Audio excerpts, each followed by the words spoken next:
Bienvenue dans mon monde. Hey, c'est Cartoon les amis. Ah, je savais que ce début d'intro il allait me servir un jour. Et oui, je sais, première vidéo de 2017, vous ne vous y attendiez certainement pas. Mais c'est vrai Clément, qu'est-ce que tu fous là? T'avais dit que ton retour pour 2017 il n'était pas prévu avant mars ou avril. Il est vrai, mais je tenais à faire mon retour et surtout à me mettre à jour, et ce pour plusieurs raisons. Alors je sais, au moment où cette vidéo sortira, l'année 2017 sera déjà bien entamée, que vous ayez la santé, la joie de vivre, la bonne humeur et que tout vous réussisse. Tout d'abord, il faut savoir que mes vidéos, mes futures vidéos pour 2017 sont toujours d'actualité et prévues pour mars, voire avril grand maximum, mais que je tenais à vous faire une vidéo quand même en début d'année pour 3 raisons principales. La première raison de ce retour avancé est due au nombre d'abonnés qui a étonnamment augmenté alors que je ne postais aucune vidéo depuis la dernière avec Thomas, qui devait d'ailleurs être celle que vous regardez à l'heure actuelle et qui sera la prochaine avec la deuxième partie des films du studio Ghibli. Coïncidence plutôt sympathique, vu qu'il y a un an, peut-être pas jour pour jour, mais il y a un an, début 2016, c'était également une vidéo Ghibli. Donc ça m'a fait extrêmement plaisir de voir qu'apparemment le bouche à oreille fonctionne, vu qu'il n'y a que ça de vrai. Alors je souhaite la bienvenue aux nouveaux arrivés et je remercie encore ceux qui font partager mon travail. Donc je vous remercie tous autant que vous êtes, on est à presque 240 abonnés au moment où je tourne cette vidéo. Et je reviens justement en force avec cette vidéo un petit peu explicative pour les 2 raisons suivantes. 2 raisons communes car elles vont parler de doublage. Comme vous le savez, cela va faire 5-6 ans, et que cette passion a commencé vers 2011, que j'ai eu une véritable fascination pour le monde du doublage français. Et je parle pas que de la page Facebook, mais également de l'univers du secteur professionnel en lui-même. On est d'accord. Comme vous le savez, j'ai essayé de créer un concept qui parle du milieu et que j'ai intitulé Séquence doublage, qui est devenu Côté doublage par la suite. Et effectivement. Comme vous le savez pour ceux qui me suivent depuis longtemps et qui ont vu naître ce concept, le but était que je reprenne des extraits de films d'animation pour la plupart et que je les redoublais à ma sauce, d'une façon amatrice et débutante certes, mais le mieux possible pour faire partager cette passion et cette fascination qui ne cesse de grandir avec le temps. Malheureusement, vous vous en doutez, pour une question de droit d'auteur, je ne pouvais pas me permettre de poursuivre ce projet parce que la plupart des œuvres que j'avais achetées de façon tout à fait légale ne m'appartenaient pas. Et je ne pouvais pas prendre le risque de voir ma chaîne ou mes vidéos se prendre plusieurs strikes à la suite jusqu'à leur suppression, évidemment. Du coup, j'ai décidé, avec l'aide de mon ami Morgan, Salut Clément, de mettre les comédiens de doublage eux-mêmes en avant pour montrer à quel point ce milieu professionnel est extrêmement compliqué, mais fascinant. qui a dit le mot doublage ici? Oui, je suis répétitif sur le mot fascinant. Mais c'est parce que ce milieu me passionne. Non mais pour vous donner une idée très simple, qui a déjà su mettre un nom de comédien de doublage sur plusieurs personnages dont il reconnaissait la voix? Un exemple tout bête. Est-ce que la plupart d'entre vous aviez remarqué que dans une série que j'ai récemment entamée pour rattraper mon retard, la saison 1 de Once Upon a Time, je sais pas pourquoi je chuchote, la voix française du personnage de Blanche-Neige était la même que de Judy Hopps dans Zootopie? Ah, tu l'as remarqué ça? Hein? Tu le savais? Évidemment, si t'es allé voir sur la page voxographie de Wikipédia sur Zootopie ou Once Upon a Time et que t'es revenu seulement maintenant sur la vidéo, bien sûr que tu le sais. Mais on va pas se mytho, hein, tu l'avais pas remarqué avant, hein? On va pas se mytho, hein? Non mais honnêtement. Eh bien voilà, c'est le fait d'en apprendre toujours un peu plus avec le temps qui me, je ne sais pour la combienième fois, me fascinait.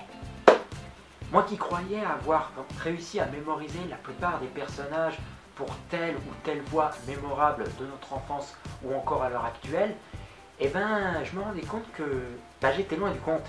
C'est justement de ce fait que j'ai décidé de créer le concept côté doublage pour redonner de la valeur, et si vous me pardonnez le jeu de mots, de la voix à ces célébrités qui donnent une personnalité aux personnages, que ce soit des acteurs ou des toons, que nous voyons sur notre petit ou grand écran pour le plaisir de la nostalgie ou tout simplement de l'amour de la VF.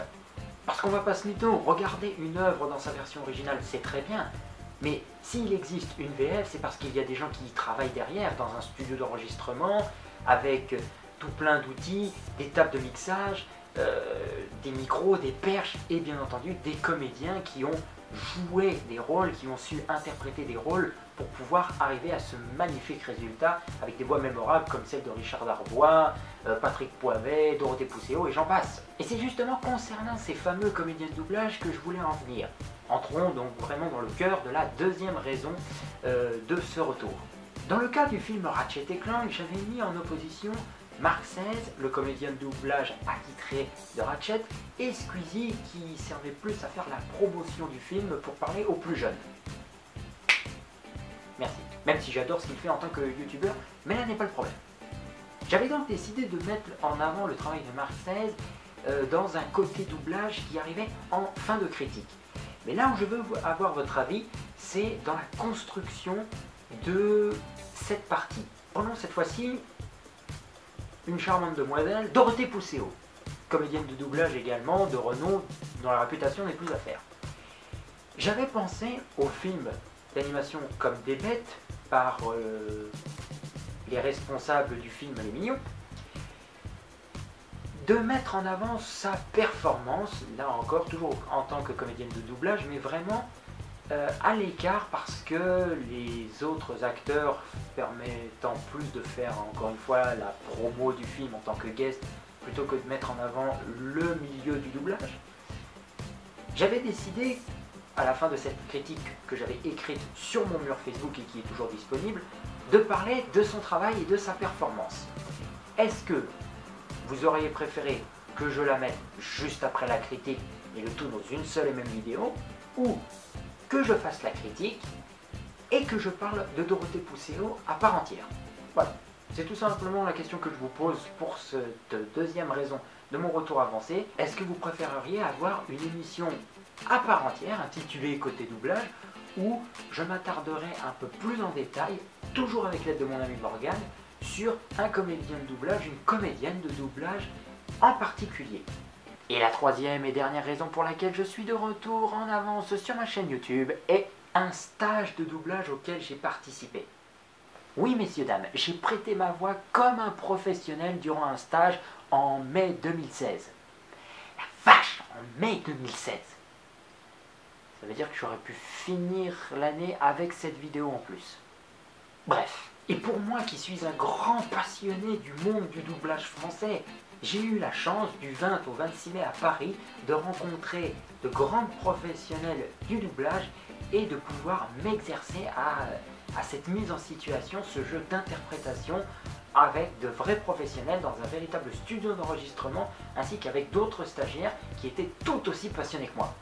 Je garderai le nom du lieu du studio d'enregistrement anonyme bien entendu pour des raisons professionnelle, mais sachez que la direction artistique de ce stage a été assurée par les comédiennes de doublage Annabelle Roux, Virginie Ledieu, Catherine Privat et Brigitte Lecordier.